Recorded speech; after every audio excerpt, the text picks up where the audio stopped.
Hi guys, it's Eric with the Film Photography channel.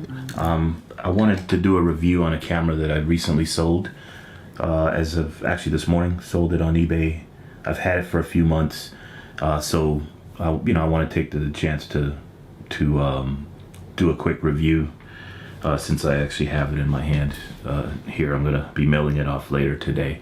All right, so this camera is the Minolta P's. That's P''S for some reason. Minolta P's, or Minolta Freedom Vista, or the Riva Panorama. Okay, I guess it depends on what part of the world you buy the camera, or not that these are for sale anymore. But anyway, this camera was produced in 1991. During that time, there was a big boom for these panoramic cameras, and which is what this is. If you look at the viewfinder, it's a little wide-ish viewfinder. It's what this camera does, which is kind of a neat trick, I think, is it takes a regular 35mm frame, right? And instead of taking the photo on the full 35mm frame, if you see that there, it takes like I think it's a 19mm high, centered 19mm frame within the 35mm frame. So you're gonna have a black bar on top and a black bar on the bottom. It's kind of like just an old school widescreen, but it doesn't, like most panoramic cameras, it doesn't give you like a wider image, like taking up several frames on your 35mm film rather. Okay, so to go over this camera, it's automatic everything. It's tiny, as you can see. I mean, it's a tiny little camera with the wrist strap. It does, like I said earlier, take 35mm film. It's got a data back function, which used to be kind of popular back in those days, where it can print or date, time, what have you, on the frame, somewhere on the frame. I've never used that function. I'm assuming that with all the room that's left on the top or bottom of the frame, that they wouldn't actually print the date on the frame, but then who knows. It's auto focusing, okay? It's auto flash, auto everything, okay? You don't have to do much of anything to get this, other than take the picture. The focusing range is, I think closest focusing is like 3 feet. So really anything beyond it's focusing from like 3 to maybe 7 or 8 feet. Anything beyond that is, it's going to be in focus. It's a 24mm f3.5 lens. It's actually a glass lens, plasticky body, but it actually is a glass lens. It actually takes a decent image, even though it is kind of limited on the not using the entire frame. There's a self timer function right here. There's a flash off button, let's call it. It's not called that, but anyway, what you do is to stop the flash from automatically firing, you just hold this down while you're taking the picture, and it flashes anyway. Okay, hold on. There, I wasn't holding it down. The viewfinder on this camera is kind of neat. It shows a central, here I'll show you from the instruction manual here. It shows, this is what you see basically when you're looking in there. You see that? That's you have the frame lines there and the center focusing dot. And what this camera does allow you to do, it allows you to, you do a half press, and you'll, get whatever you want to be in focus, put that dot on it. Come on back. Put that dot right there. That's your focusing dot. And hold half press, and then you're ready to go. You can focus, recompose, or do whatever you like from that point. Film counter on top, as you would expect. The battery compartment is here, and the owner's manual says if it takes more than 20 seconds for the flash to recharge, it's time to change the battery. There's the battery compartment. See it just right there.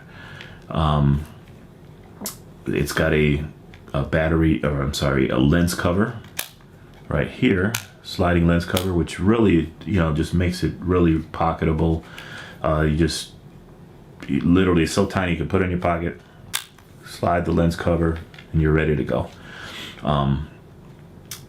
What else can I tell you about it? Tripod socket down here, okay, and it's the viewfinder. As you can see, you can probably see that a little bit. It's got a nice coating on it to prevent glare from happening, and that's really about it. I mean, I found it a fun little camera to use. I use it on a bike ride, and I can literally just leave it on my wrist while I'm riding, and maybe kind of hold on to it halfway, like with 2 fingers or something like that, and then if I see something I want to take a photo of, and I'm ready to go. I mean, it's really is the ultimate point and shoot.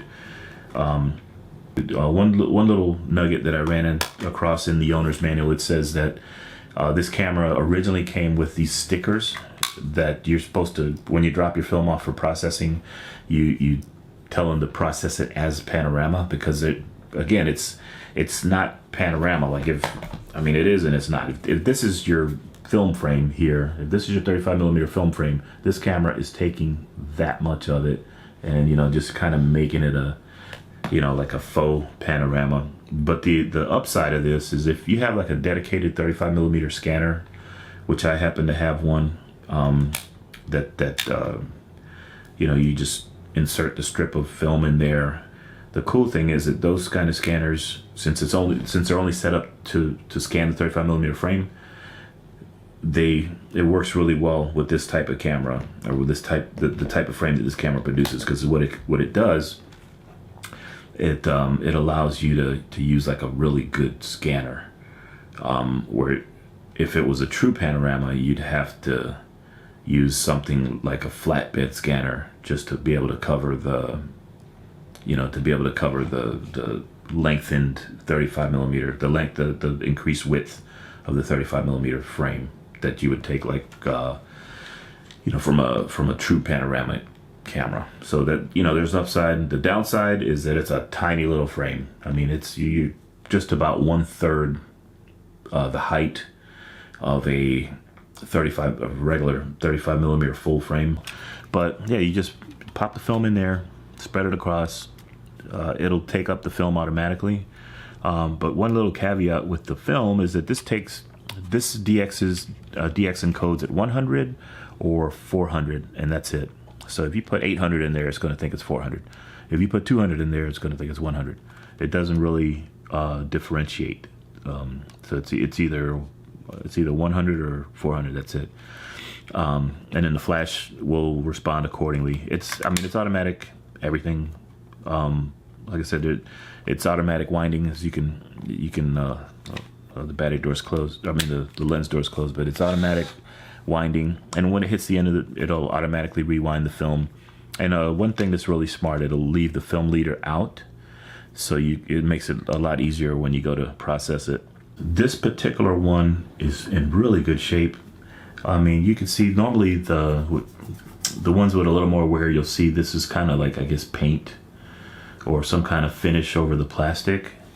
And a lot of times what you'll see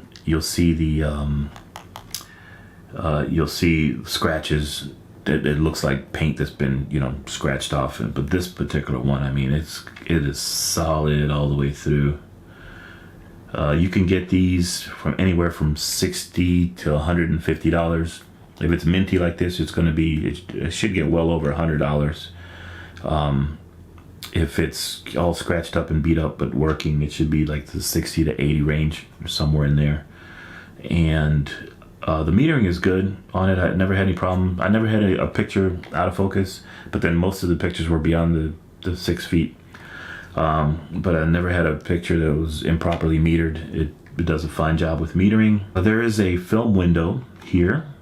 Didn't point that out, but you can see right there, there's a film window, so you can be reminded of what film is inside the camera, which is good to have. You got a little thumb like divot right there, and you can rest your thumb in there and just kind of makes it a little easier to grip. But I think what does a better job of that is the battery cover right here. It just gives you a nice little grip on the camera. Between that and the wrist strap, there's really no problem holding this camera. It's it's easy to hold. The viewfinder is very nice. The shutter, the way the shutter works. Okay, when you go, and I'll try to flash my face here. All right, you'll notice when you do a half press, you see the green light comes on from a half press. That lets you know that the camera's in focus and ready to go. And then of course the full press, you take the picture. And it's good shutter action. You don't really take a picture by accident. You can press it halfway, and I'm just continually pressing it here.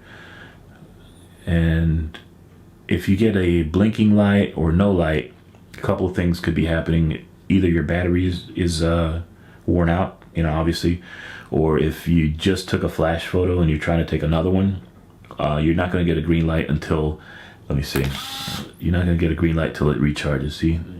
And the battery obviously is in good shape because it's charged up in like 3 seconds, it looks like. Let's take another one here, let's see. Yeah, about 2 or 3 seconds and it's charging, so this battery's in good shape.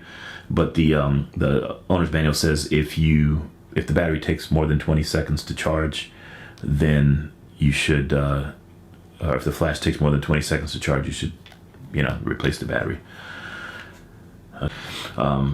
Yeah, it's a neat little camera. It has a little bit of a cult following. I've seen a couple of videos on YouTube, which has actually prompted me to go ahead and pick this one up. And I like my cameras minty, so I don't like them beat up, so I did pay a little more for this. I'm getting back basically what I paid for it. I'm just kind of clearing up my collection a little bit. I think I got a little carried away. I've been buying a lot of cameras lately, and so this one has been seeing less and less use. I'm not crazy about the tiny little film frame. I like, one of the reasons I take a used film is because I like to, I like that nice full frame. I do a lot of medium format and 35mm and panoramic pictures, so I do like a nice full big frame. But again, the good thing about this camera, the way that it does panorama, quotes, is that you can use like a pack-on f1.35 or that type of dedicated 35mm scanner, and then you get the ultimate resolution, albeit from a smaller frame. So the bottom line on this one, the pictures were decent. You're not gonna get a big enlargement from them because they're so tiny. But again, it's worth trying out. I can say that the times that I use the camera was a good experience, and it was a fun camera to use, very easy to use, and that's basically it. Bye, guys.